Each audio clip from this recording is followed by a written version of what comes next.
Hello বন্ধুরা, good morning. সবাই কেমন আছো? আশা করছি সবাই অনেকটা ভালো আছো, আর আমিও অনেক অনেক ভালো আছি। তো চলো আবার একটা নতুন ভিডিও নিয়ে এলাম তোমাদের সঙ্গে। ভিডিওটা কেমন লাগে অবশ্যই কেউ কমেন্ট করতে ভুলো না, আর কেউ ভিডিওটা পুরো দেখতে ভুলো না। তো চলো আজকের আমি কোথা থেকে ভিডিও করছি বা কি করছি তোমাদের সঙ্গে শেয়ার করছি। তো আমি এসেছি আজকে আমার বাপের বাড়িতে। তো আমার বাবা মা তো কেউই নেই, তোমাদেরকে তো আগের ব্লগে দেখিয়েছি। আমার বাবা মা গেছে কাজ করতে। তো আমার এখানটায় হচ্ছে জেঠুর বাড়ি। তো জেঠু জেঠিমা আছে, জেঠু জেঠিমার বাড়িতে ছাদ ঢালাই পড়বে, তার জন্য আমাকে ডেকেছে। তো তার জন্য আমি এসেছি। পরে আমি সবজিগুলো একটু কাটার পরে গিয়ে বসেছিলাম আমার বৌদির কাছে, আর ওটা হচ্ছে আমার দাদার ছেলে। আর ওই যে আমার কোলে দেখতে পাচ্ছ, ওটা তো আমাদের পুচকি। আর ওর মা আসেনি, আমি ওকে নিয়ে এসেছি। তো ও বায়না করলো যে তোমার সঙ্গে যাবো মাসি, তার জন্য ওকে নিয়ে এসেছি। তো তারপরে সেখান থেকে এসে দেখি ও ঘুমিয়ে যাচ্ছিলো, তার জন্য ওকে একটু ভাত খাইয়ে দিচ্ছি। এখনও রান্না কমপ্লিট হয়নি। আমরা খেতে খেতে প্রায় বেজে গেছিলো 4টা-5টা। তো অনেকটা লেটে আমরা খেয়েছি, কিন্তু আমাদের পুচকি তো আর এত লেট করতে পারবে না, তার জন্য ওকে আগে আমি ডাল আর মাছ ভাজা দিয়ে ওকে ভাত মাখিয়ে খাইয়ে দিচ্ছি।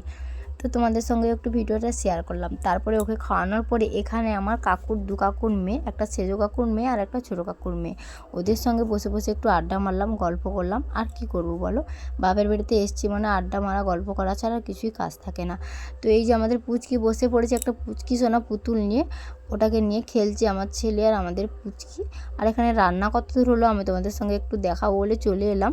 তো দেখো মাছটা খালি ভাজা হয়েছে, আর ওখানে যে ঢাকা আছে দেখতে পাচ্ছ, কলা পাতা ঢাকা দেওয়া আছে। অনেক কিছু তরকারি রান্না প্রায় হয়ে গেছে, আর দুটো রান্না বাকি আছে।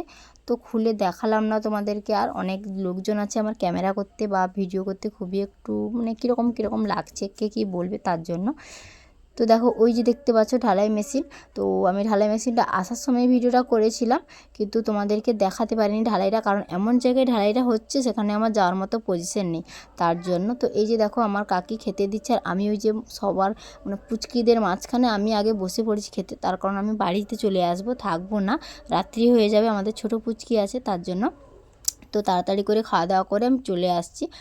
তো আজকের ভিডিওটা কেমন লাগলো অবশ্যই সবাই কমেন্ট করতে ভুলো না, আর ভিডিওটা দেখতে ভুলো না। ততক্ষণের জন্য সবাই সুস্থ থেকো, ভালো থেকো, আর এই ছোট্ট বোনটার পাশে থেকে একটু সাপোর্ট করো। আর সবাইকে বলবো যারা নতুন এখনও আমাকে সাবস্ক্রাইব করনি, বা ফেসবুক পেজ থেকে যারা দেখছো ফলো করনি, তো তারা আমাকে ফলো করে পাশে থাকতে পারো। আর ইউটিউব